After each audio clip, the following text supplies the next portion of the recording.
Bom, então nós vamos falar então hoje sobre abordagem do portador de ceratocone. Gente, isso aqui, eu estou falando do portador de ceratocone. Nós vamos falar muito do portador e não do ceratocone. Lembre-se que pacientes hoje têm muita informação.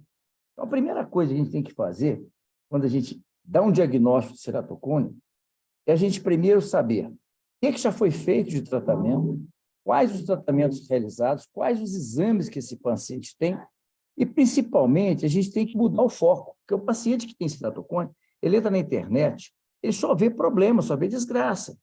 Então, a gente tem que entender que nós temos tratamentos hoje que são solução. Uma deles, a lente de contato. A gente deve pensar na lente de contato sempre como solução e não como problema. Tá certo? Então, a primeira coisa que nós temos que fazer, antes de pensar, a gente tem, às vezes, aquela tendência de querer propor tratamento. Não.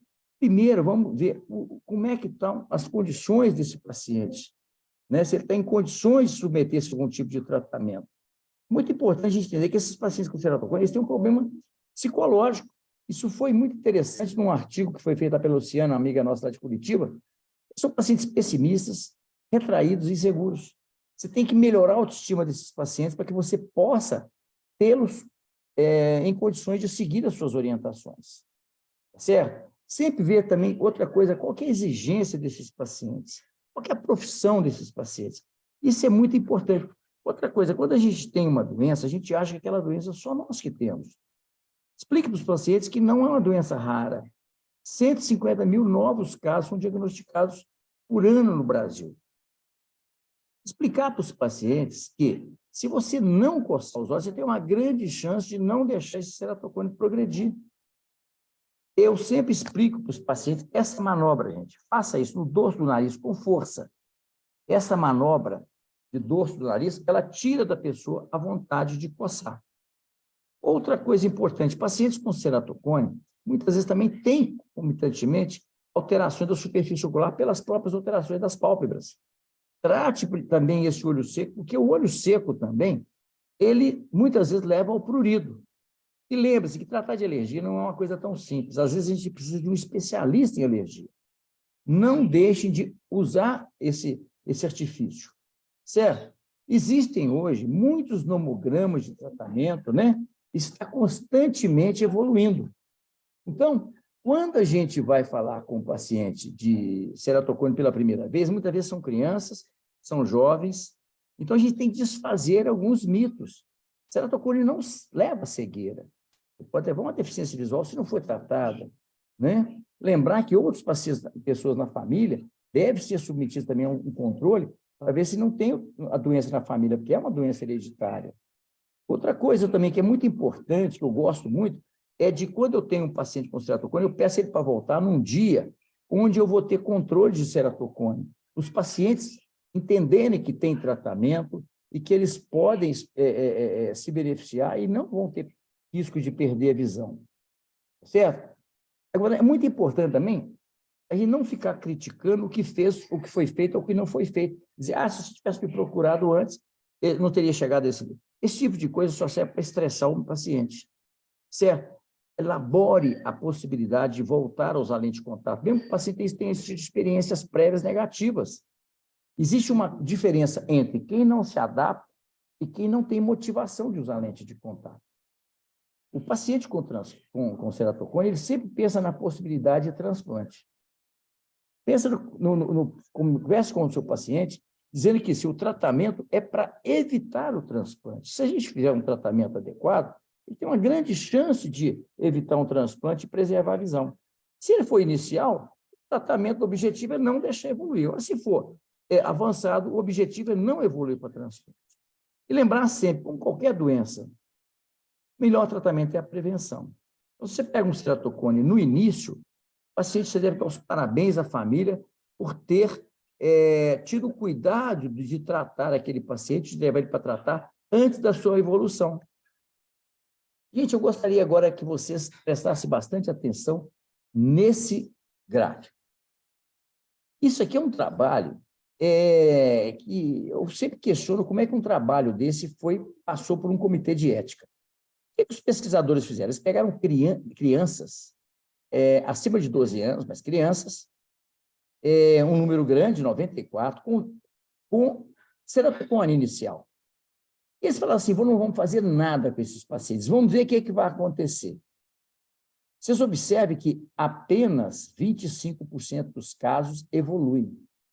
E mais, desses 25% que evoluem, 75% evoluem em até 5 anos. O que esse gráfico está nos dizendo? Primeiro, tem uma possibilidade grande do ceratocone não evoluir. Certo? 75% de não evoluir. Agora, quando evolui, você tem que acompanhar o paciente, porque ele vai continuar. Às vezes, a evolução ela é mais tardia. Em até 25% dos casos, ela ocorre. Né? Em até 75% dos casos, de todos os ceratocones que evoluíram, ocorrerem até 5 anos. Às vezes, o paciente chega, o ceratocone é muito inicial, e você não dá essas orientações, o paciente some. Quando volta, ele já volta com o ceratocone bem avançado. Lembrar o seguinte, o que está bem estabelecido que pode ser responsável pela evolução do ceratocone? Primeiro, quanto mais jovem, maior o risco. Quanto mais jovem começa o ceratocone, mais grave poderá ser esse ceratocone. Outra coisa, quando o paciente tem baixa visão com correção, porque já está expressando muita aberração de alta ordem. Córneas muito finas e quando você tem um eixo oblíquo com camáximo alterado. Não existe predileção por sexo e pela ametropia. O paciente pode ter um esférico alto com ou sem cilindro e não tem. Isso não predispõe o paciente a piorar. O curioso é que a atopia nesse trabalho não foi considerado um fator de risco. É uma coisa interessante. Talvez a atopia não, mas o ato de coçar o olho, com certeza, sim. Então, a gente deve sempre dizer para o paciente, gente, o tratamento está sempre em evolução. Eu mostro para eles esses sites, por exemplo, que é o site da VisionTech, novo modelo de anel, tente isso. Ou seja, estão evoluindo, os tratamentos estão evoluindo, então esse paciente tem que ser otimista, você tem que tirar aquele pessimismo do paciente, tá certo? Dizer para ele que novos nomogramas estão trazendo melhores resultados e que a gente deve, então, ser otimista no tratamento, passar isso para o paciente e também para a família, certo? A primeira consulta, quando eu dou um diagnóstico de ceratocone, é uma consulta muito demorada, porque eu tenho que ganhar a confiança da criança, do adolescente e também da família. Se você não conseguir ter essa confiança, eles vão procurar outro médico que fale o que eles querem ouvir. Outra coisa, na primeira consulta, nunca fale em cirurgia. Isso assusta o paciente, ele vai querer ouvir uma notícia melhor. Estabeleça primeiro uma boa relação médico-paciente. E o foco sempre em prevenção, evitar a progressão. O tratamento da alergia tem que ser muito importante. Gente, corticoide em ceratocone inicial, quando o paciente tem uma atopia importante, é muito necessário. Não vamos ter medo de corticoide. Você não pode usar o corticoide de forma crônica. E o tratamento não pode se resumir ao corticoide. Imunomoduladores também podem ser usados quando você começa a fazer o desmame do corticoide, né? Como o tacrolimus, né? Ciclosporina. Bom, e outra coisa que é muito importante também é o seguinte, quando você não conseguir controlar a alergia, para mim, por um alergista, gente, não é feio isso, demonstra cuidado com o paciente. E outra coisa muito importante também é você conversar com a família sobre o hábitat desse paciente. Às vezes é paciente que cria animais em casa, tem gato, tem cachorro, tem passarinho. Isso tudo, gente, dificulta. A presença de ácaro no pelo desses animais dificulta muito o controle da alergia. Então, seja solidário e passe a percepção de cuidado. Então, agora nós vamos fazer um exercício. Alguém quer fazer algum comentário sobre essa introdução? Ficou claro para todos vocês? Sim. Sim ou não? Arnaldo, agora eu quero que você pegue os nossos fellows que estiveram aí na Nós sala. vamos fazer por ordem alfabética aqui de entrada. Vamos convidar o doutor André para ser o primeiro aí Perfeito. Então, você vai coordenando isso aí. nos apresentar. A primeira coisa, quando a gente tem um diagnóstico de ceratocone, gente, é a gente saber se ele está progredindo ou não. Primeiro, nós tratamos a alergia e nós vamos ver, então, se está tendo uma progressão documentada. André, Como que você considera que está havendo uma progressão quando você pega um ceratocone muito inicial? Como é que você vai saber que está havendo progressão? A primeira consulta? Sim, você não tem nenhum exame anterior do paciente, o paciente veio para uma rotina e você tem um diagnóstico de ceratocone. A primeira coisa que você tem que identificar é se ele está progredindo. Você concorda? E Sim. a percepção de progressão? Eu pergunto para o paciente em relação à visão dele, se ele acha que está piorando a visão. A própria refração, né? Se o grau do óculos muda de um ano para o outro. Se ele já usava óculos antes, por exemplo. Se coça os olhos, né? Se coça, tem uma grande chance de estar progredindo também. Eu acho que é isso. Você tem algum dado objetivo que você poderia dizer o seguinte: está progredindo por isso? Porque o paciente pode ter uma ametropia, nós já colocamos lá atrás. A ametropia cilíndrica esférica não indica risco de progressão. O paciente já pode ter uma miopia importante e não ter risco de progressão. Certo? Se ele coçar o olho, aumenta o risco de progressão, é verdade. Mas o fato de ele coçar o olho não indica que está tendo progressão. Como que você documenta para você saber se, num próximo controle, esse ceratocone está evoluindo? Pela TOPS, pode ver o K central, né? Pode o IS. Então, a gente tem que ter um dado objetivo, gente, para que as nossas condutas sejam bem fundamentadas. Existem vários critérios. O mais estabelecido é a questão da progressão da ceratometria máxima. Quando você começa a ter um K máximo maior em um ano, de 0,75 a 1 por ano, ou mais, maior que 0,75 a 1, você tem risco de progressão. Você está documentando uma progressão. Lembrando que você tem que documentar bem, porque 25% só que evolui. 75% não necessita de nenhum tratamento, porque não está evoluindo. Você pode tratar alergia, né? Mas não significa que você tem que fazer algum procedimento. Então, é muito importante você documentar bem para justificar seu procedimento e eventuais efeitos colaterais do tratamento. Tá ok? Então, é muito importante, na primeira consulta, já faça uma topografia. Se ele não tiver nenhum exame prévio, você faz, se ele tiver, peça para que ele traga os exames anteriores. E aí você, com essa progressão de 0,75 até 1 ou mais, você pode, então, confirmar que está havendo uma progressão. Lembrando que a gente não deve se basear apenas num exame. Por quê? Porque muitas vezes tem variabilidade de um exame para outro. Então, tenha certeza da progressão para que você possa definir o melhor tratamento. Ok? Então, veja bem, se você já documentou que tem uma progressão, é muito importante você não perder a oportunidade de evitar essa progressão. Porque isso hoje é considerado uma negligência. Lá na frente, esse paciente complicar, fala assim, mas pera, essa doença começou inicial, você não tinha acompanhamento? Não tinha. Mas o médico sempre trocava a lente de contato e enxergava bem.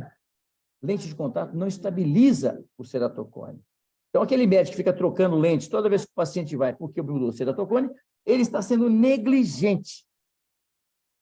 Certo? Então, tomar muito cuidado em repetir a topografia em intervalos menores para que você tenha certeza dessa progressão, porque pode ter uma variabilidade, inclusive entre exames. Você nunca pode confirmar uma progressão se você está comparando tecnologias diferentes. Então, é muito importante que você repita o exame em intervalos menores no mesmo aparelho, para que você tenha um efeito, uma possibilidade segura de comparar se tem realmente evolução. Então, sempre que o paciente já fazia tratamento, peça para trazer os exames anteriores. Então, antes de propor algum tratamento, certifique-se com certeza se você tem progressão ou não. Ok? Bom, quem que é o próximo aí agora, não?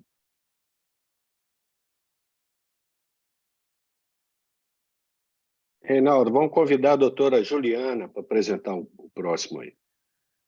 Juliana, como você avalia a visão do portador de ceratocone? Como é que você tem uma expectativa de qual que é o grau de ametropia do ceratocone? A gente sabe que a refração do ceratocone ela é desafiadora.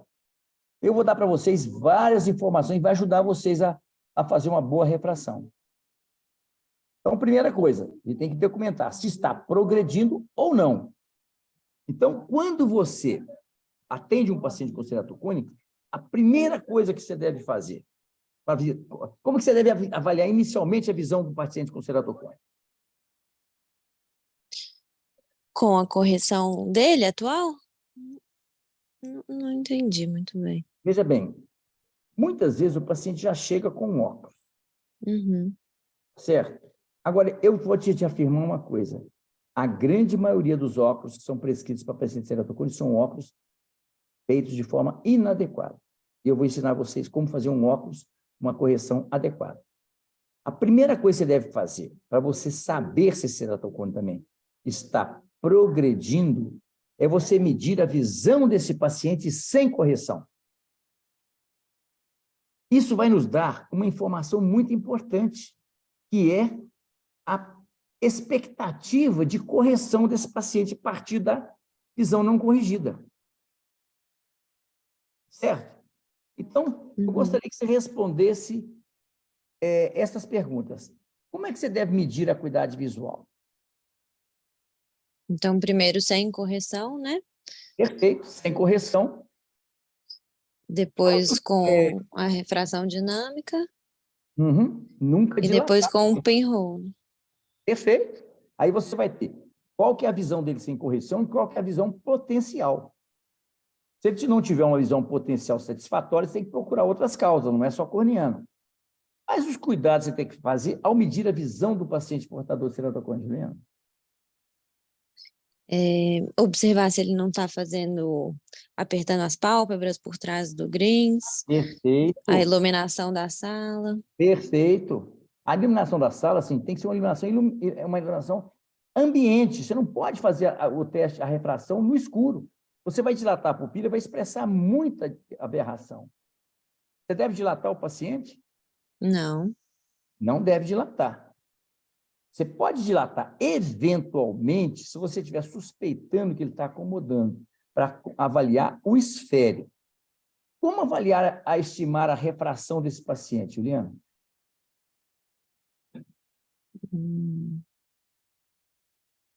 Você tem lá 0,1 ou 0,2. Pela fórmula de Legrand? Como é que é? Ou não? Não. Acho que eu estava pensando para estimar o equivalente esférico, pela fórmula de Legrand que a gente conversou. Perfeito. Então, se esse paciente tem visão de 0,1, você sabe que esse paciente não tem um esférico muito grande. Então, você não deve começar aumentando o esférico, porque o paciente acomoda, faz uma miose e aumenta a profundidade de foco e melhora a visão. Mas você está acomodando esse paciente, ele não vai conseguir usar esse óculos. Eu te pergunto, a refração atual é útil? Como o senhor comentou, que geralmente não é tão bem feita, né? A gente não pode se basear tanto nela. Exatamente. Então, esqueça a refração atual do paciente. Frequentemente, ela vai estar hipercorrigida. Como você deve usar o autorrefrator, Juliana? Acho que a gente nem deve se basear no autorrefrator. Perfeito. O autorrefrator atrapalha mais do que ajuda. A topografia é útil? Geralmente o cilindro da topografia é maior, né, do que o cilindro. Maior do que o da refração. É muito útil no sentido que você pode ter uma expectativa de eixo, por exemplo, né? A berrometria.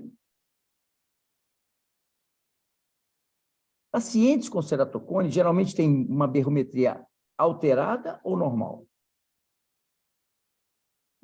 Acho que é alterada. Sempre muito alterada. A primeira coisa que atrapalha a visão do ceratocone não é a queda da acuidade visual, mas a indução de aberrações de alta ordem, levando a uma perda de qualidade de visão medida pelo teste de sensibilidade ao contraste. Então, aqui, como você deve fazer para avaliar a visão de um paciente? Lê para nós aí, que é mais ou menos o que nós já discutimos aqui. Então, como está a visão? A visão deve primeiro ser medida sem correção.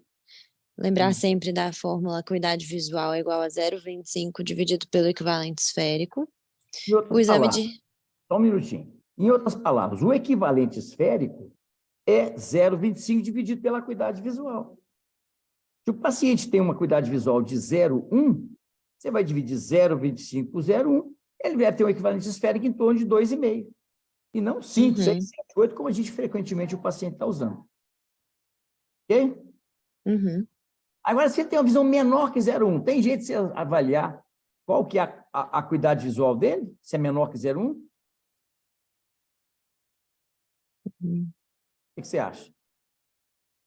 É menor que 0,1.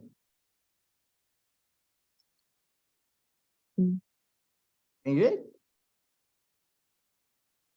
Não sei. Pega o paciente, levanta ele da cadeira, ele está a 6 metros. Põe ele a 3 metros. Se ele chegar a 0,1, ele tem uma visão de 0,05, ou seja, uma visão de 24 centímetros. Pelo menos é uma medida que você tem para poder avaliar qual que deve ser o equivalente esférico dele. Entendeu? Uhum, Chega ele entendi. a 3 metros, chega ele a 1,5 metro. Será que ele consegue ver a primeiro optotipo? Então, você pode ter uma visão de 20/800. É melhor do que uma visão de conta deles, ou visão de... Então, a gente tem uma expectativa que isso pode nos avaliar qual que é o equivalente esférico. Lembrando que a forma de Legrand só vale para equivalente esférico negativo, tá? Não para astigmatismo misto ou para hipermetropia. Vamos lá, continua. O exame de refração não deve ser feito em ambiente pouco iluminado. É 80. Candela por metro quadrado é uma iluminação fotópica ambiente, tá? Uhum. Só para você ter uma ideia, uma iluminação com 3 candelas por metro quadrado é uma iluminação mesópica. É uma iluminação na penumbra. Entendi. A visão potencial, acuidade visual com pinhole. Avaliar o componente esférico, acuidade visual sem correção maior do que 0,1. Inicie a refração pelo componente cilíndrico, não inicie pelo esférico. Avalie o cilindro na topo, a ceratometria. Inicie com o cilindro no olho direito, -2/60, e no olho esquerdo, -2/120. Isso também, gente, porque o ceratocone, ele tem um formato, ele é, geralmente, o cone, ele é descentrado temporal inferiormente.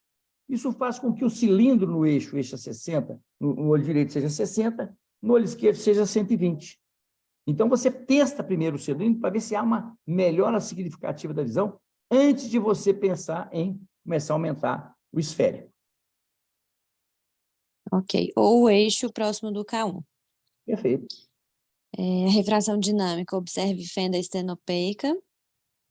Ganho de linha com aumento do esférico. Se não for evidente, não aumente. Não repita ou mantenha a refração em uso, frequentemente está hipercorrigida. Suspeita de acomodação, cicloplegia, apenas para checar o componente esférico. Raramente é necessário. Ui, desculpa. Não. Pode continuar? Mesmo que a melhora da visão seja pequena, deixe o paciente decidir se justifica o uso dos óculos após a remoção das lentes de contato. Tenha paciência e tende a refração com óculos para uso alternativo às lentes de contato. Não tendo essa alternativa, o paciente irá usar as lentes durante todo o período de vigília. Isso é um O grande cilindro... problema, sabe? Porque o paciente usa a lente de forma excessiva, começa a alterar a superfície, começa a machucar a córnea, e aí ele começa, às vezes, não ter alternativa de tirar a lente de contato. Ele precisa usar ela o dia todo, porque ele não tem alternativa. Se um óculos dele é uma visão, mesmo que precária, pode ser suficiente para ele usar em casa, para descansar um pouco mais os olhos, para não alterar tanto a superfície ocular. Uhum. O cilindro da topografia frequentemente é muito maior que o refracional. Utilize o menor cilindro sem perda de linha. A autorrefração automatizada atrapalha mais do que ajuda. Se a visão sem correção for satisfatória e o paciente assintomático, não prescreva óculos. Tem mais? Raramente não conseguimos uma refração que possibilite alguma melhora de visão. Isso é muito raro. O paciente chega para vocês o seguinte, dizendo, doutor, eu não consigo, meu problema não tem melhora com óculos. Todos eles falam isso. Então, o médico vai direto para a lente de contato. Tente sempre, gente. Se o paciente tem uma visão de 0,1, 0,2, 0, e você vai ter uma visão, você vai conseguir um óculos para ele, usando esses detalhes aí que eu coloquei para vocês. Observe lá, quando você tem uma visão de 20/40, você tem apenas meia dioptria de equivalente esférico. Uma visão de 20/200, você tem 2,5 de equivalente esférico.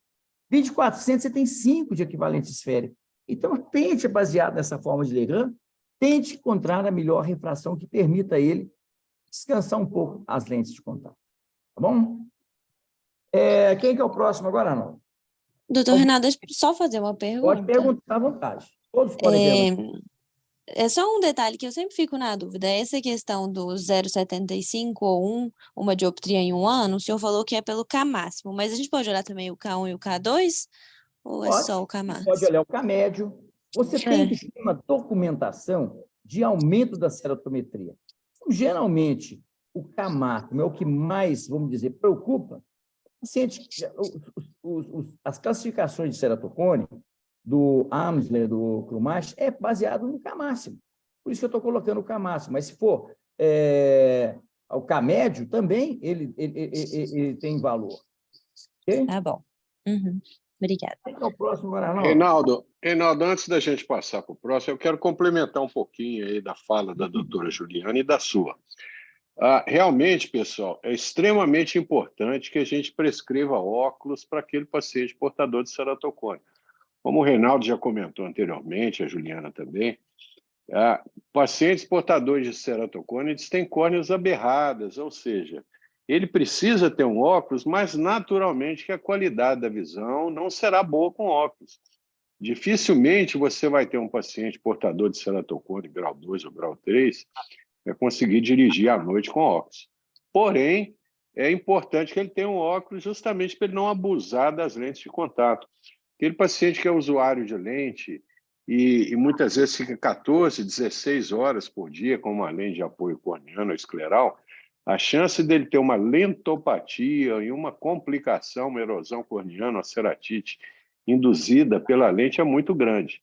Daí a necessidade desse paciente ter um óculos para uso em casa, eventualmente, para descansar um pouquinho das lentes.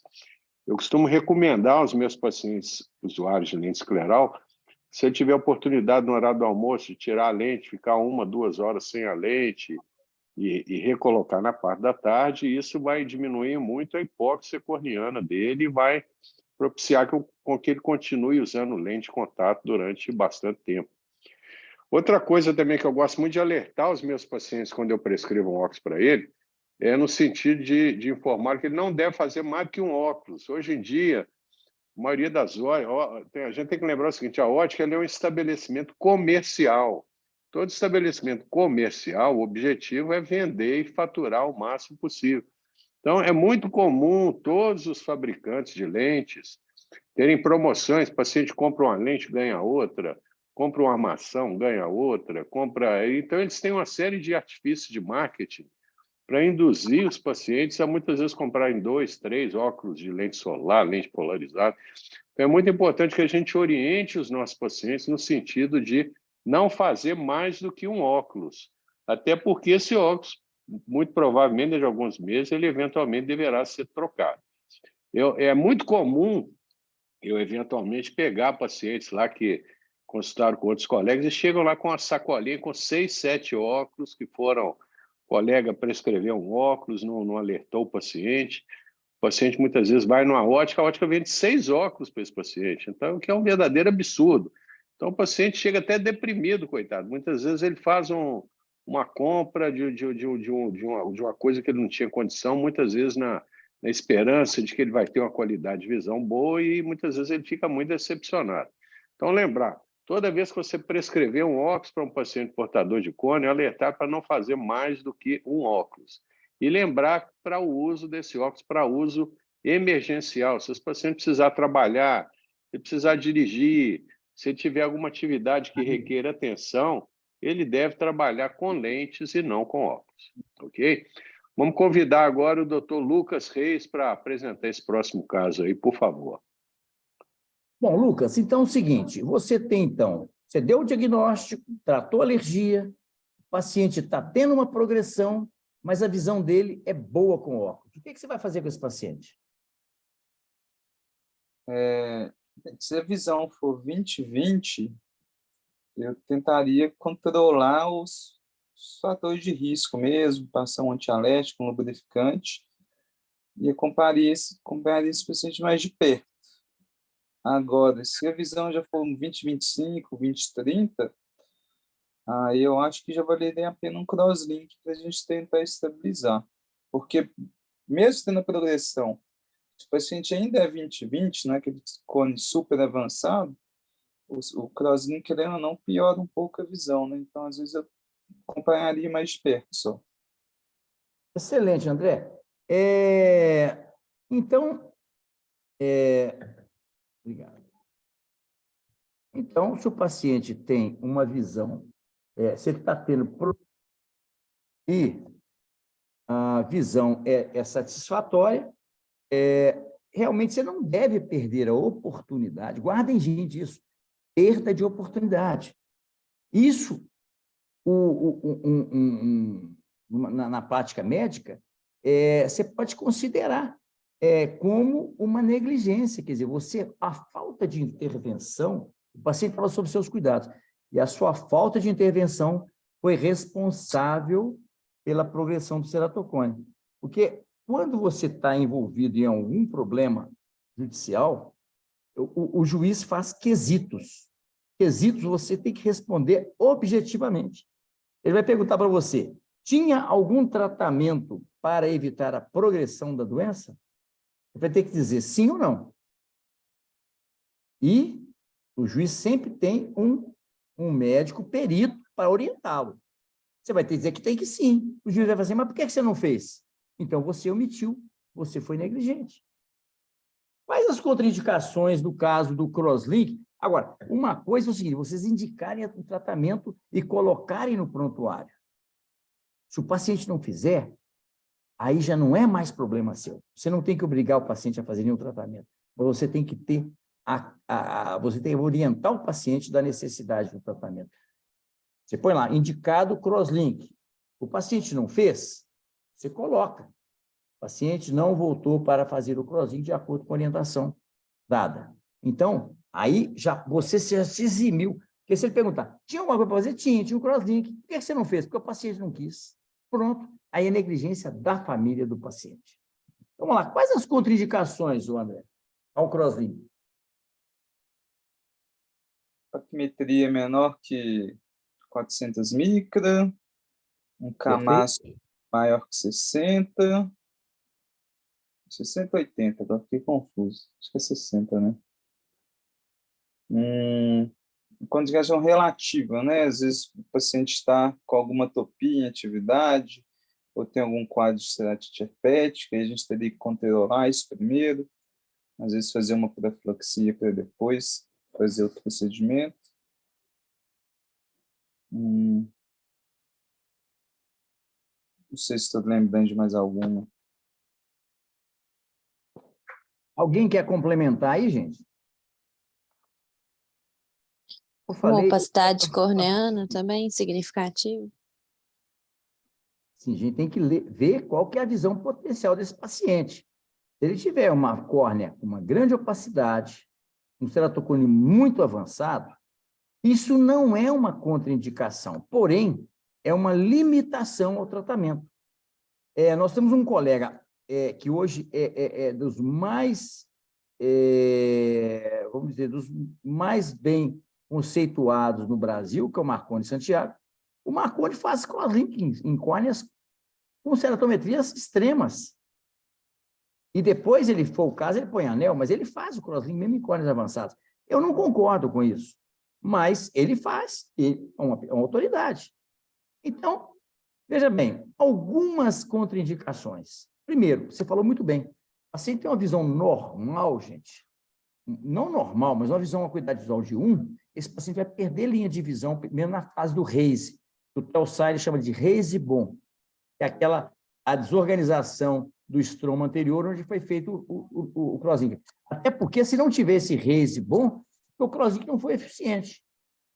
Uma paquimetria menor que 400 micra, Hoje tem a riboflavina hiposmolar, que você pode fazer com que a córnea tenha faça um edema para você aumentar a segurança, mas sempre já passa a ser uma dificuldade. Crianças abaixo de 10 anos também, a ausência de gravidez, quer dizer, a gravidez é uma contraindicação. Outra contraindicação também é o herpes zoster ou herpes simples zoster varicela. Quer dizer, se o paciente tiver um histórico de herpes ocular, você tem que tomar cuidado, porque todo trauma sobre a córnea pode reativar o vírus. A gente sabe que o vírus você não elimina, ele fica em estado vegetativo. Então, ele está lá na córnea. Você faz o crosslink, você pode reativar uma ceratite herpética. E também lembrar que o paciente tiver um olho seco grave, por deficiência límbica, o crosslink pode agravar, porque muitas vezes a radiação chega até próximo do límbico. Alguma pergunta sobre esse caso, sobre essa situação? Só uma dúvida, doutor Reinaldo. Se o Pois não? paciente tem visão boa, ele tem visão de 1, 20 e 20, mas ao longo das consultas, por exemplo, a cada 3 meses ele vai no meu consultório e eu vejo que está evoluindo, que a visão é boa, mas a refração está piorando, a ceratometria está piorando, mesmo assim eu não posso indicar o crosslink? Essa pergunta é excelente. Eu tenho um caso de um primo meu.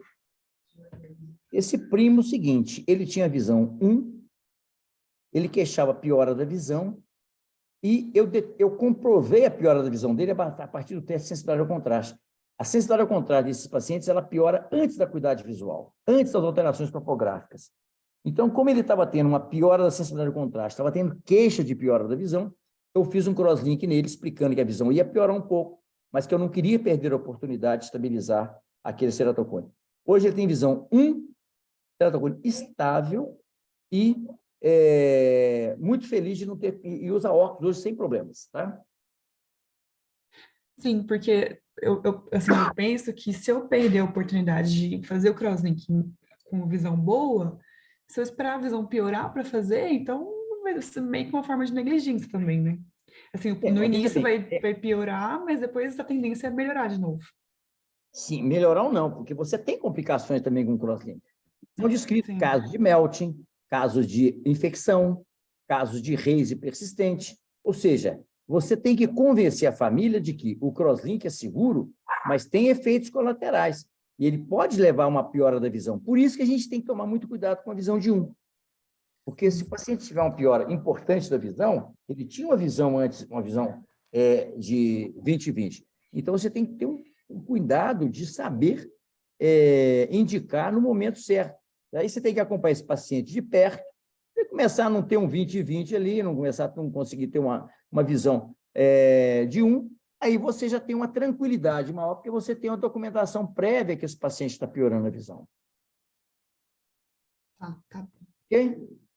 Bom, quem que é o Reinaldo, próximo? Diga lá. Reinaldo, antes da gente passar para o próximo, vai ser a doutora Maria Carolina, eu quero comentar aí a respeito do crosslinking. Na realidade, é o seguinte, o crosslink foi uma tecnologia que surgiu aí há uns 18 anos atrás, e o precursor do crosslink no Brasil, por incrível que pareça, foi o doutor Paulo Ferrara. Paulo Ferrara, há uns 18 anos atrás, ele foi num congresso na Toscana, foi quando começaram os primeiros aparelhos de crosslink. Na realidade, o crosslink começou na Itália. E o Ferrari ele trouxe um aparelho de crosslinking para poder avaliar se realmente essa tecnologia funcionava ou não. E ele comentou, foi lá na Santa Casa, levou o aparelho, me mostrou, e eu fiquei muito interessado no aparelho e propus ao Paulo a gente fazer um trabalho preliminar de acordo lá com o Comitê de Ética da Santa Casa, para a gente avaliar se realmente o crosslinking, a reticulação polar, era um procedimento que poderia estabilizar o ceratocone. Então, na época, eu me envolvi nesse trabalho, o Lucas também, o Paulo Ferrara também, e nós realizamos lá gratuitamente, seguindo as orientações do Comitê de Ética da Santa Casa, nós operamos lá uns 150 pacientes. E o resultado inicial que nós tivemos foi um resultado satisfatório, ou seja, o crosslinking realmente ele é um procedimento útil em cones iniciais. Aqueles pacientes jovens, adolescentes, que ainda têm uma qualidade de visão satisfatória e que realmente têm o seu cone em evolução, eles podem se beneficiar desse tratamento. Agora, lembrar o seguinte, existe o protocolo de Dresden, que é o protocolo do Gregor Wollensak e do Theo Salik, que foram quem criaram essa técnica de crosslink. E uma das contraindicações para o crosslink é justamente visão 20/20, ou seja, aquele paciente tem visão 20/20, mesmo que ele esteja com ectasia, lá um cone incipiente em evolução, esse paciente não deve ser operado, porque, como já foi comentado anteriormente, a qualidade de visão dele vai piorar, principalmente durante os primeiros meses. Então, existem uma série de contraindicações ao crosslink. Não é um procedimento sem efeitos colaterais e sem intercorrências. Sem querer citar nomes aqui, nós tivemos uma colega lá de Maringá, que o primeiro caso de crosslink que ela fez no Brasil, ela teve um melting corneano e esse paciente foi para transplante. Então, realmente, não é um procedimento isento de complicações e intercorrências graves. Então, eu, particularmente, já fiz muito crosslink, mas, atualmente, eu percebo que o nicho de mercado para o crosslink é pequeno. Atualmente, eu só faço crosslink em pacientes jovens e adolescentes que ainda têm uma qualidade de visão bastante satisfatória, não têm opacidade corneana importante, central, e que tem uma espessura de córnea adequada para o crosslink. Essa é a boa indicação do crosslink. O fato da gente ter colegas aí, tipo igual o Marconi Santiago, que é um cientista, que faz crosslink em casos super avançados, não quer dizer que a gente tenha respaldo para poder fazer isso. A chance de você não melhorar a qualidade da visão do paciente e ter uma complicação grave é muito grande. Então, a gente tem que se basear na medicina em evidências. Hoje em dia, eu não faria crosslink em nenhum caso com ceratocone elevado, com ceratocone avançado, e que tem a sua qualidade de visão, a córnea é bastante aberrada. Nós sabemos que o implante de segmento de anel, ele não só estabiliza a ectasia corneana se o paciente não mais coçar os olhos, como também reabilita a visão do paciente. Então, há 20 anos atrás, eu fazia muito crosslink. Atualmente, eu faço 90% anel e 10% crosslink. Então, a gente tem que avaliar isso, e não começar a fazer crosslink em tudo quanto é paciente, Excelente. porque a chance da gente ter uma complicação grave é muito grande. E só para finalizar, lembrar que tem muito colega que não tem muita experiência em ceratocone, que não tem expertise em anel, e muitas vezes faz crosslinking porque é a única ferramenta que ele tem dentro da caixa de ferramentas dele para tratar. Então, a gente tem que avaliar isso. Muitas vezes, se você for convidado por um colega para fazer um crosslink em um paciente que existe uma contraindicação, a gente tem que barrar esse procedimento, porque a intercorrência pode ser grave e a gente, eventualmente, pode ser envolvido numa questão jurídica aí, ok? Vamos convidar agora a doutora Maria Carolina para o próximo caso. Bom, Carolina, então, o ceratocone você tratou, alergia, mas você documentou a progressão e a visão dele não está satisfatória com óculos. Fazer o que com esse paciente?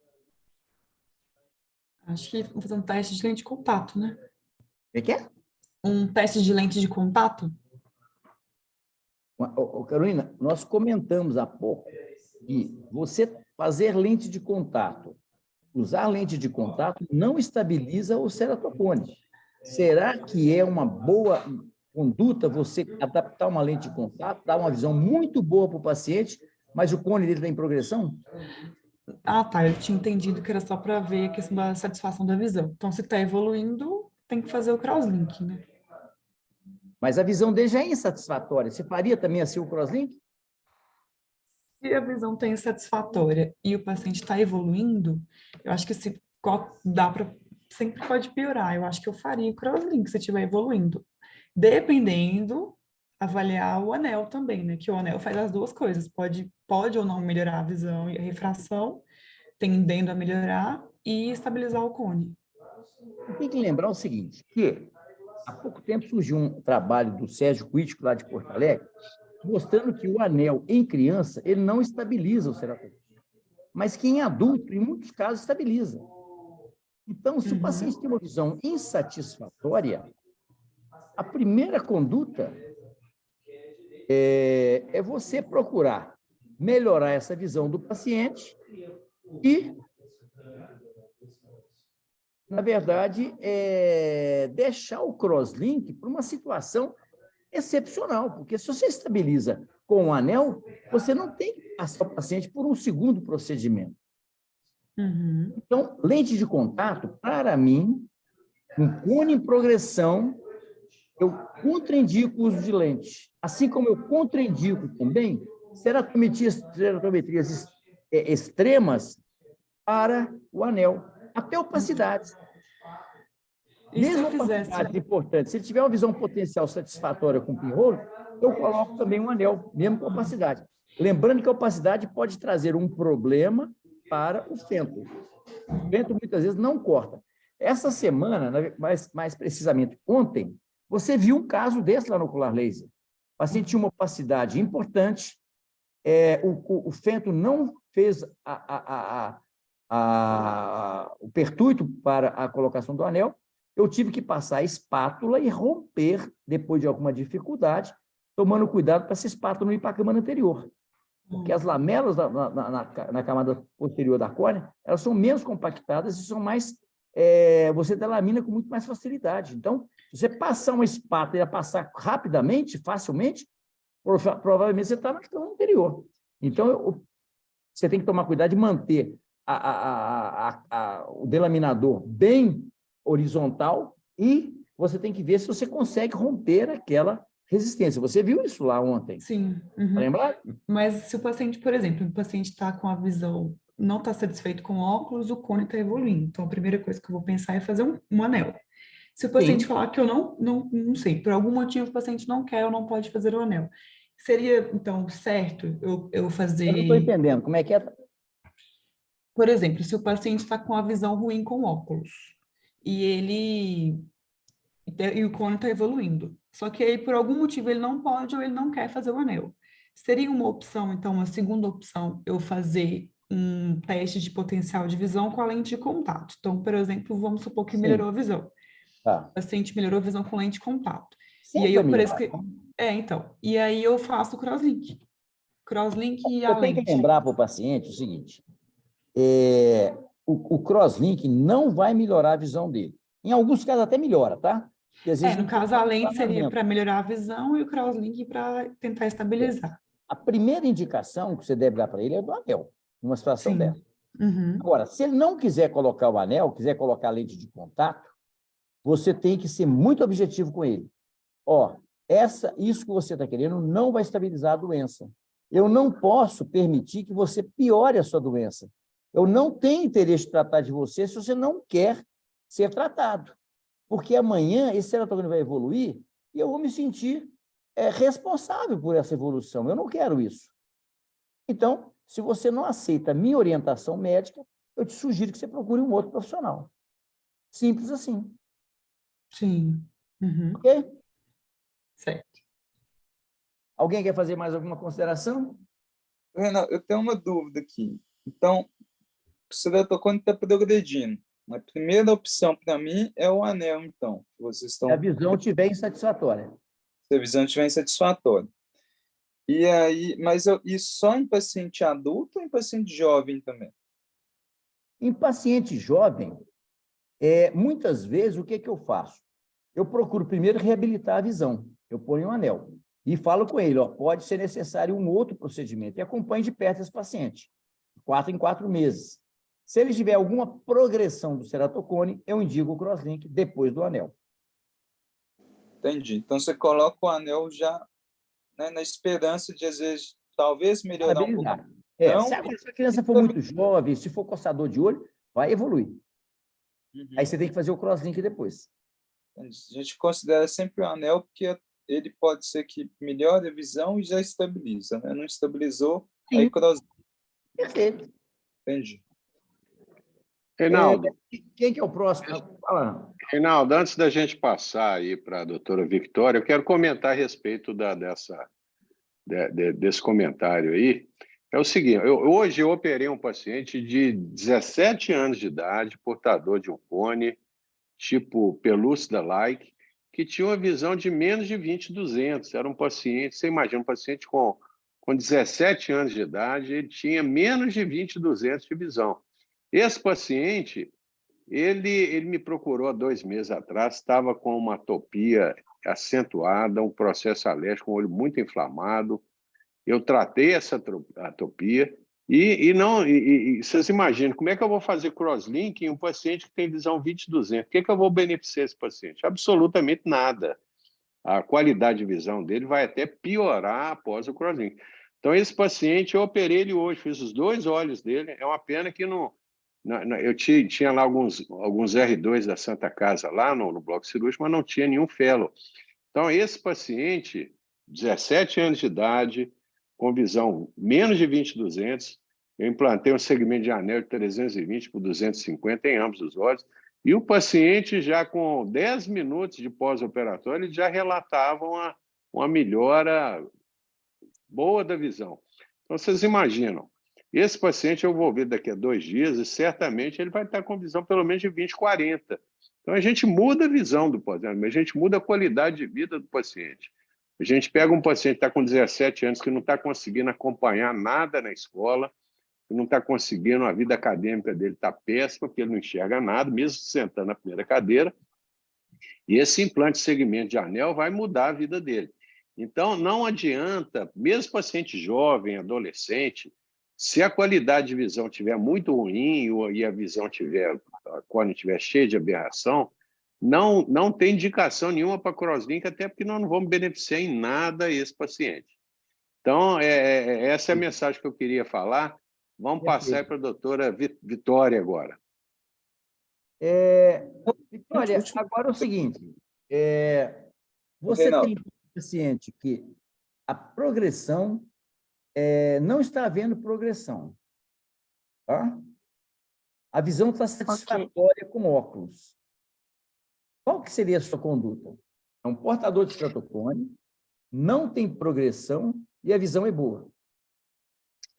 Bem, se a visão está boa, aí uma visão boa mesmo, assim, 0,5, 0,6, que está funcional, né, de fato. Porque às vezes o paciente fala que a visão dele está boa, quando você vai medir, a visão dele está, às vezes, baixa, né? Mas se ela realmente tiver uma visão boa, satisfatória, eu manteria com óculos, obviamente, fazendo os acompanhamentos. E uma segunda opção, você poderia dar para o paciente uma lente de contato para ver se talvez melhorasse um pouco mais, se ele ficasse ainda mais satisfeito, já que não está progredindo. Perfeito, exatamente. Então, você tem uma boa visão. Agora, às vezes, por que às vezes você tem a possibilidade de colocar anel? Porque às vezes ele tem uma visão satisfatória, mas ele tem uma metropia importante que gera uma anisometropia em relação ao outro olho. Então, nesses casos, eu coloco um anel de arco longo e procuro reduzir esse grau desse olho, que tem ceratocone, porque o ceratocone é uma doença bilateral assimétrica. Se o outro olho tiver uma metropia muito baixa, uma visão praticamente normal, um ceratocone incipiente, às vezes eu coloco o anel para reduzir essa anisometropia, que vai dar para o paciente um conforto visual maior, tirando dele a necessidade absoluta de lente de contato. Ok? Mas lembrar que sempre você só vai indicar lente de contato se o paciente tiver absolutamente controlada a sua alergia. Posso fazer só uma pergunta?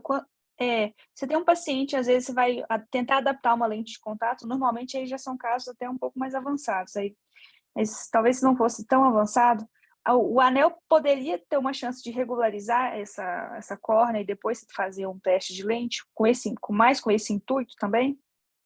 Veja bem, quando eu ponho um anel, eu considero que esse paciente vai ter menor dependência de lente, porque a adaptação de lente de contato depois do anel, ela frequentemente é mais difícil do que no próprio ceratocone.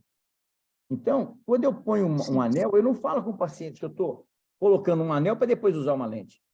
Eu estou colocando, numa situação que a visão é boa, eu estou sugerindo, é uma coisa questionável, você tem um paciente que às vezes tem lá -5, com -2, tem uma visão de 0,7, e do outro olho ele é plano. Como é que ele vai usar óculos? Então, nesses casos, eu procuro colocar um anel de arco longo, porque ele não induz astigmatismo, reduz o esférico, e dessa forma eu posso reduzir a anisometropia e permitir esse paciente usar óculos. E o paciente que tem ceratocone, tudo que ele quer na vida é usar óculos enxergando bem. Se der para ele um óculos com uma visão boa, ele vai ficar muito satisfeito. Ok? Perfeito. Reinaldo, Mano, diga lá. eu quero complementar a sua fala aí. Realmente, pessoal, não faz sentido nenhum você, o paciente que vai ser submetido ao implante de segmento de anel, você falar para ele que a reabilitação visual, o ajuste fino, vai ser feito com a lente de contato. Isso, de uma certa maneira, até desmotiva o paciente. Então, o que eu faço é o seguinte: aquele paciente que está com a qualidade de visão muito ruim, eu vou implantar o anel para corrigir o máximo possível as aberrações corneanas, e eu falo para ele que ele vai ter que continuar usando óculos, que o ajuste fino muito provavelmente será feito com óculos, e que esse óculos vai ser prescrito muitas vezes 6 meses, 1 ano após a cirurgia. É muito importante que a gente lembre ao paciente portador de ceratocone que a qualidade de visão final vai ser processada com 1 ano de cirurgia. Não é uma cirurgia refrativa, é uma cirurgia ortopédica para melhorar a asfericidade da córnea dele. Até para ele não ficar te cobrando qualidade de visão boa com 1 semana de cirurgia, ok? Agora, não faz sentido realmente você falar com o paciente já usa lente. Ele tem dificuldade, muitas vezes está usando uma lente escleral, já não aguenta mais usar a lente escleral. Como é que você vai falar para ele que você vai colocar um anel e depois ele vai voltar para a lente? Não faz sentido isso, ok? Então é isso. Ok. Tem mais algum caso aí, Reinaldo? Se tiver algum, nós vamos voltar agora para o doutor André. Vamos lá, André. Agora nós temos um paciente que não está progredindo e a visão dele não é satisfatória com óculos. Qual seria a sua conduta, André? Eu testaria lente de contato para ver se tem melhora. Ou talvez anel, né? Para regularizar a córnea também. Perfeito, perfeito. Simplesmente isso. A lente de contato é a minha primeira opção. Por quê? Ela vai dar uma qualidade de visão melhor do que o anel. Agora, se o paciente é absolutamente resistente ao uso da lente ou realmente não tem uma adaptação satisfatória, aí você já pode pensar no anel, porque ele não tem uma boa visão. Certo? Alguém quer fazer algum comentário? Só uma dúvida. Até quanto a gente vai considerar uma boa visão, assim? Tipo, 20, Ela que 30? atende a expectativa do paciente. Se o paciente é um paciente que dirige, dirige na estrada, dirige à noite, a exigência dele é muito maior do que outra pessoa que não dirige, que não tem hábitos noturnos. Então, você tem que ver com o paciente, a visão tem que ser satisfatória para ele, não para você. Você fala assim, mas a visão de 0,5 é muito ruim. Quem disse que 0,5 é muito ruim? 0,5 você pode dirigir com 0,5. Depende da qualidade desse 0,5. Se o paciente tem uma qualidade de visão com 0,5, pode ser uma visão muito melhor do que uma má qualidade com 1 de visão. Quantas vezes você tem uma opacidade de cápsula posterior, o paciente tem 1 de visão e a visão dele é péssima. Você faz uma capsulotomia, o paciente fica encantado. Por quê? As aberrações não são corrigidas pelas lentes oftálmicas. Então, às vezes, a solução é você melhorar a qualidade de visão de acordo com a necessidade do paciente. As necessidades nossas são diferentes, de acordo com nossas atividades, nossos hábitos, nossos hobbies. Ok? Alguém quer fazer mais algum comentário? Bom, mas aí é o seguinte, é muito comum que o paciente, o ceratocone progride até uma certa idade, depois chega na vida adulta, ele estabiliza, mas ele deixa uma sequela, que são as opacidades centrais. Se ele tiver uma opacidade central, quem vai falar agora, não? Quem que é o próximo Um aí? minutinho, Reinaldo. Depois do André é a Juliana. Acho que sou eu, isso. Isso, Juliana, diga aí. Então, o paciente não está progredindo, não tem uma visão boa com óculos, mas ele tem uma opacidade central. E aí? Acho que a primeira coisa é tentar um teste de lente, né? Que muitas vezes melhora. Mais alguma sugestão? E aí, se não melhorar, aí acaba indo para o transplante. Muito bem. Então, A primeira coisa que deve fazer quando o paciente tem uma visão que é ruim, gente, com óculos, é você ver qual que é a visão potencial. Se a visão potencial dele for boa, ele vai se beneficiar do anel. Ok? Mas, Juliana, continuando com você, a opacidade não é central. Qual seria a conduta com esse paciente? A visão é ruim. Uhum. Mas, assim, o anel mesmo como a opacidade central, eu não entendi essa parte. Veja bem, nós colocamos a seguinte situação: o paciente tem um ceratocone, não está progredindo, a visão não é boa com óculos, tá certo? E ele tem uma opacidade. Se ele tiver essa opacidade central, a gente faz a cuidado visual dele com o pinhole. Se melhorar, ele vai se beneficiar do anel. Entendi. Certo? Ou da lente de contato. Certo? Mas se a opacidade dele não for central,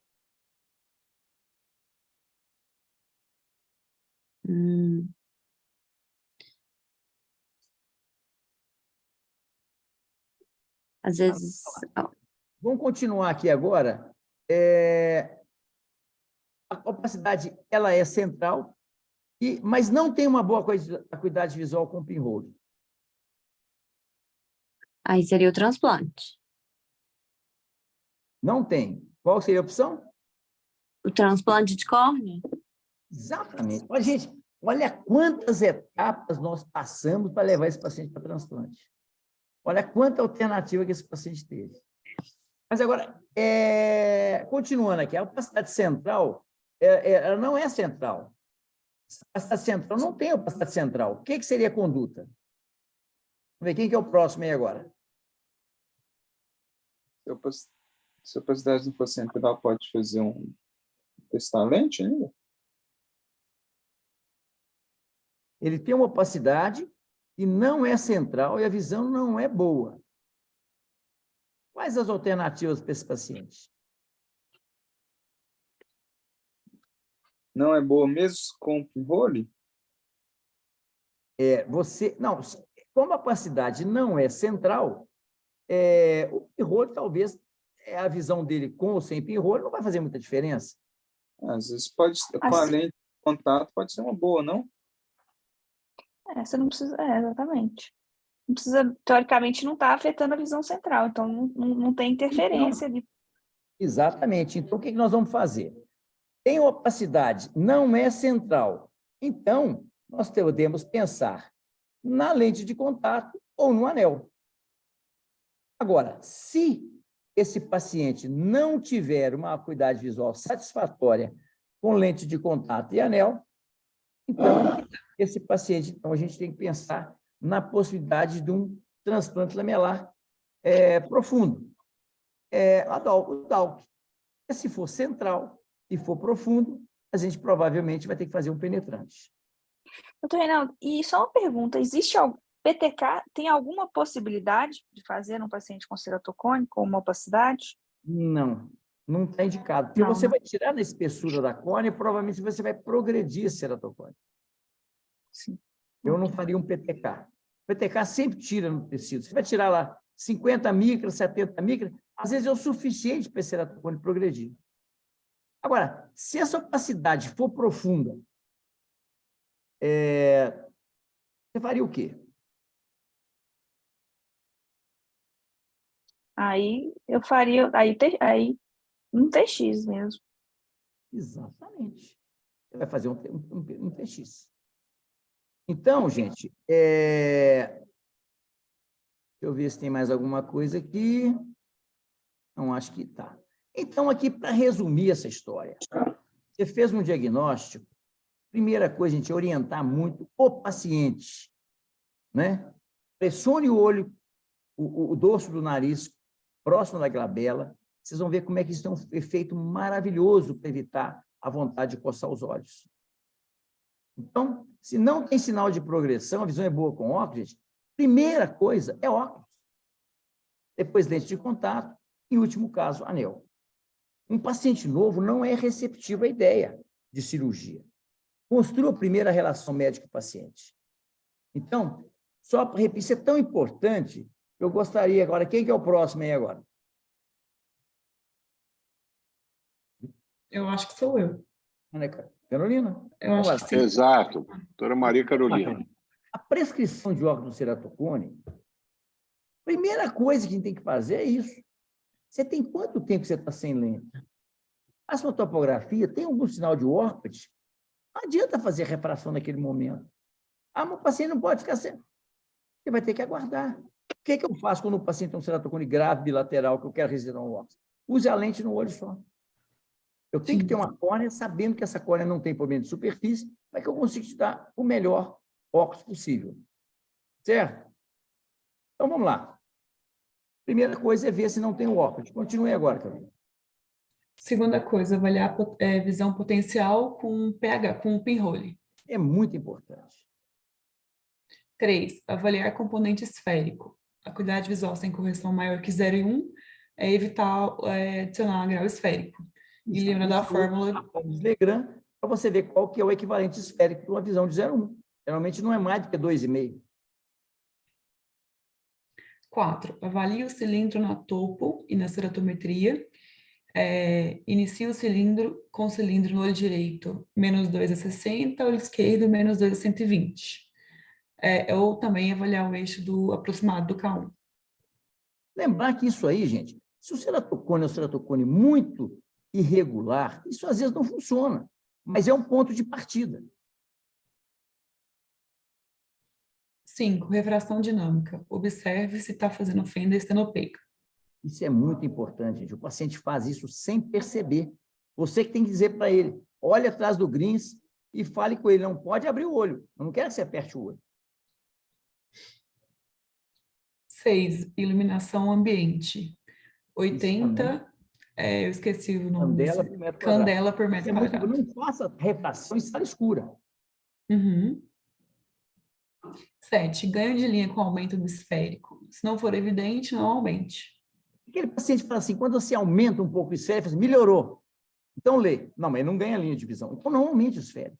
Porque quando você aumenta o esférico sem ganho de linha, ele fez uma acomodação e fez uma miose reflexa. 8, não mantenha ou prescreva refração em uso. Frequentemente está hipercorrigida. Isso aí é a regra.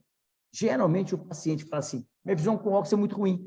Primeiro, antes de você repetir a refração dele, repetir o óculos, faz uma refração nova seguindo essas orientações. 9, suspeita de acomodação, cicloplegia, apenas para checar o componente esférico. Raramente é necessário. 10, mesmo que a melhora da visão seja pequena, deixe o paciente decidir se justifica o uso dos óculos. É o seguinte, às vezes, você faz uma refração, o paciente ganha linha de visão, mas às vezes o que ele ganha de linha de visão é tão pouco, você tem que ver se justifica ele usar óculos depois que ele tira a lente. Se ele tiver grande alteração, ele tiver uma visão razoável, sem lente, deixa ele sem lente.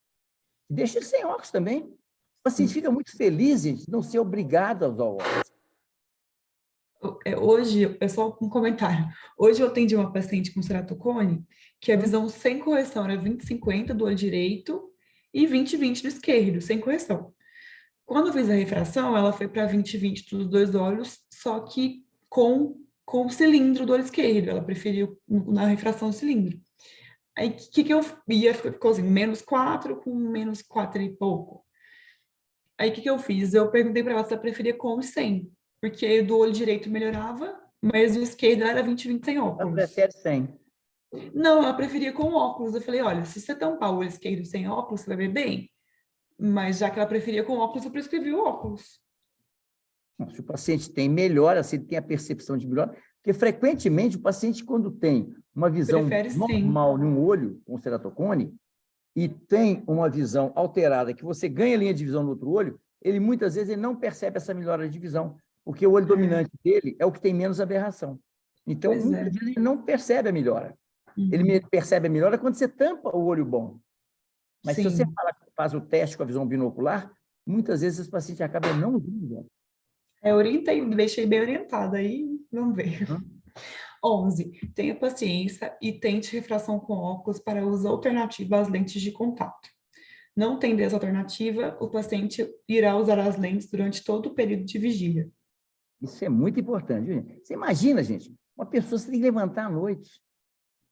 A mãe, às vezes, vai, né, olhar uma criança, ou mesmo vai ao banheiro, qualquer coisa, e aquela visão péssima, a pessoa, se melhorar ali, ganhar um pouco, algumas linhas de visão, muda toda a vida do paciente. O paciente que às vezes quer ver um jornal, ele não está precisando ver muito, ele quer mais ouvir, mas ele quer ter uma visão que dê-lhe uma liberdade de uso de lente. Isso é muito importante.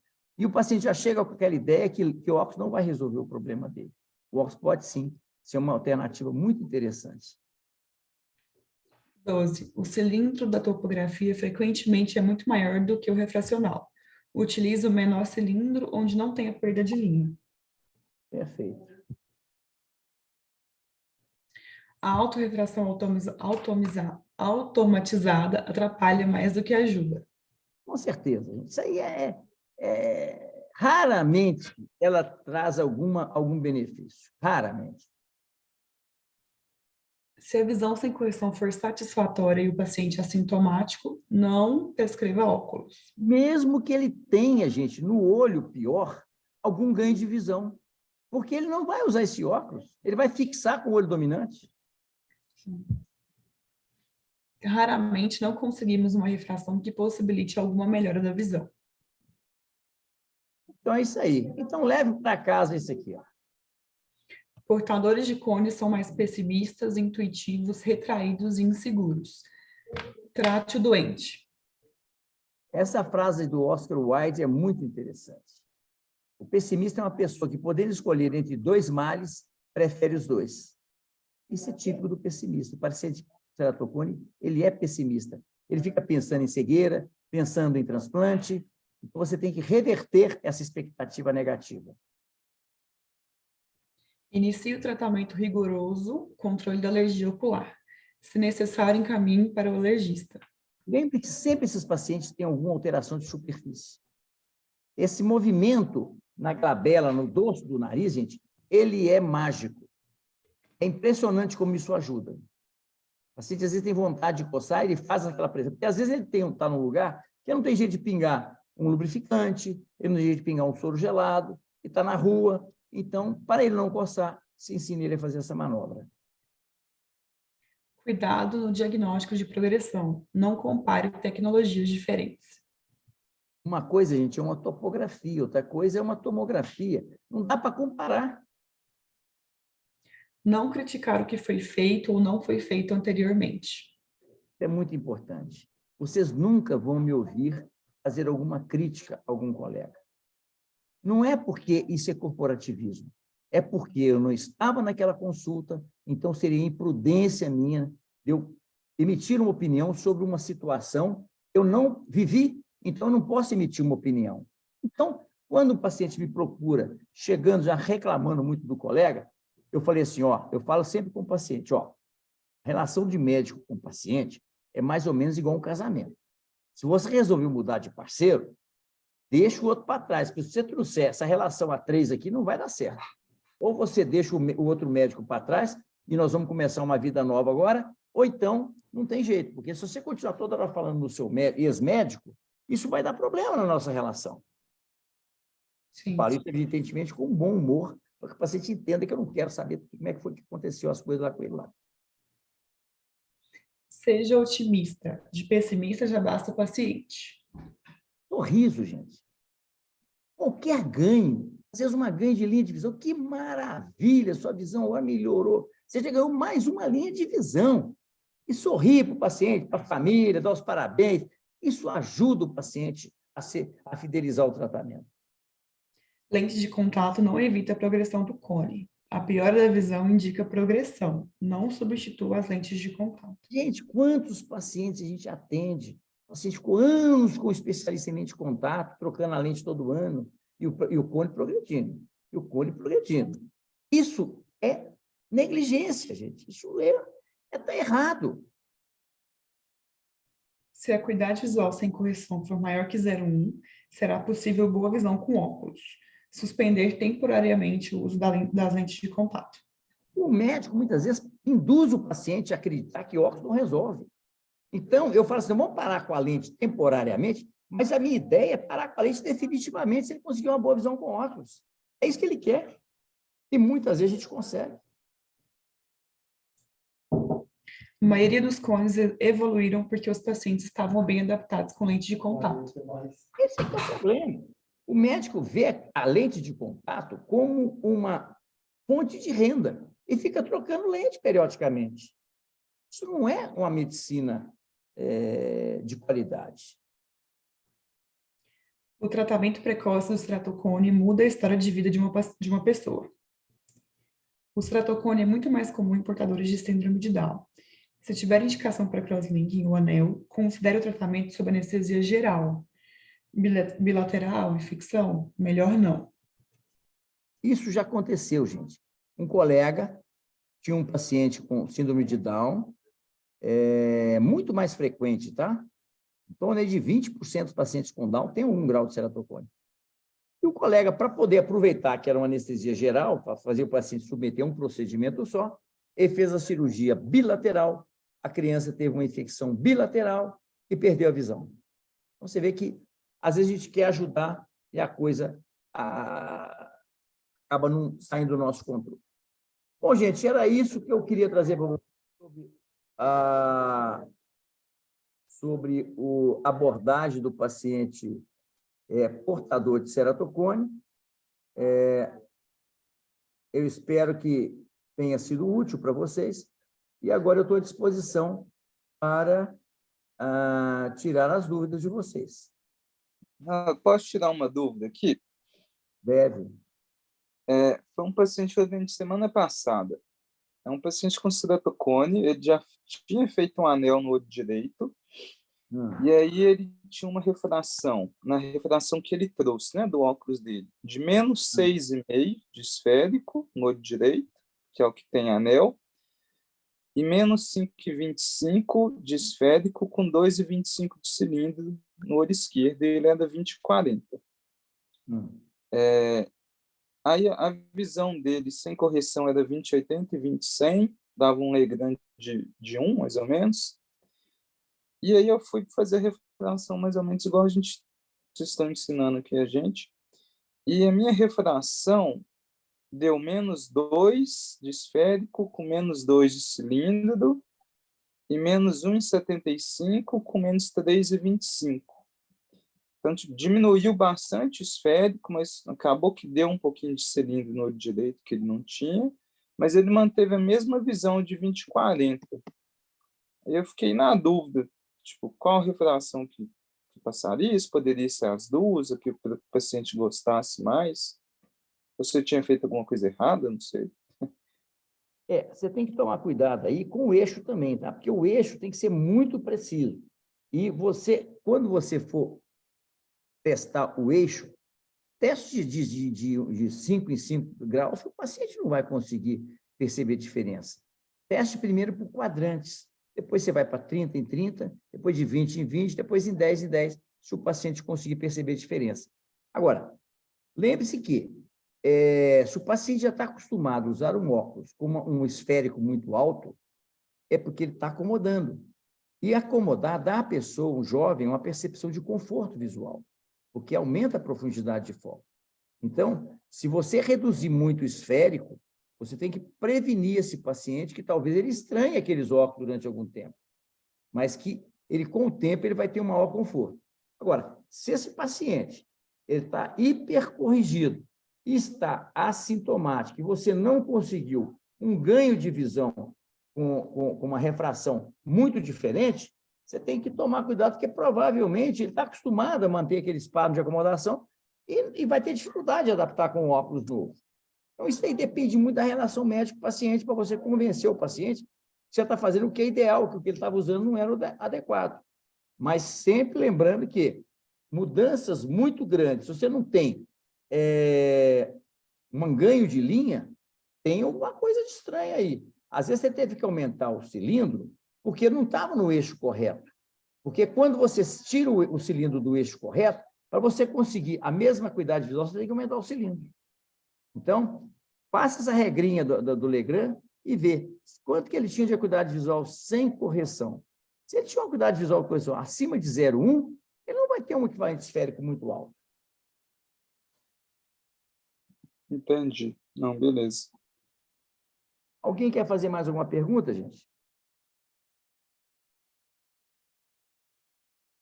Arnaldo, você quer complementar? Reinaldo, eu quero fazer uns comentários finais aqui com relação à refração em paciente portador de cone.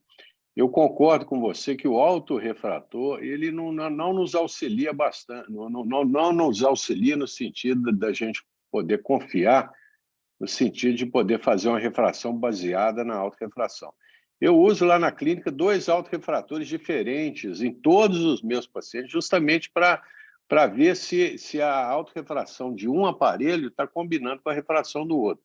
Quando eu tenho o mesmo eixo e o mesmo componente cilíndrico em ambos os aparelhos, isso me dá uma certa segurança no sentido de eu dar maior confiabilidade ao exame. Eu concordo com você que muitas vezes o paciente portador de cone e aberração corneana, ele não aceita nem a metade daquele cilindro que foi medido pelo autorrefrator. Então, muitas vezes eu uso a autorrefração mais para começar a ter um eixo inicial para eu poder começar a minha refração que eu faço lá no refrator digital. Agora, um recurso que eu uso, que eu acho que me auxilia bastante, é a aberrometria. Toda vez que eu preciso prescrever um óculos para um paciente portador de ceratocone, eu faço a aberrometria Xywave, que é a aberrometria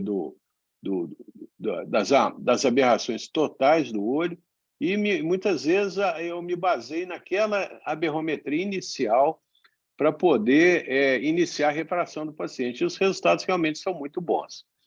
Com relação à lente de contato, eu concordo com você, Reinaldo, que realmente a lente de contato ela é uma possibilidade útil para aquele paciente que precisa de uma reabilitação visual rápida, mas eu alerto todo paciente portador vai usar lente escleral ou lente de apoio corneano, que aquilo é um recurso temporário, até porque nenhum paciente aguenta usar a lente escleral a vida inteira.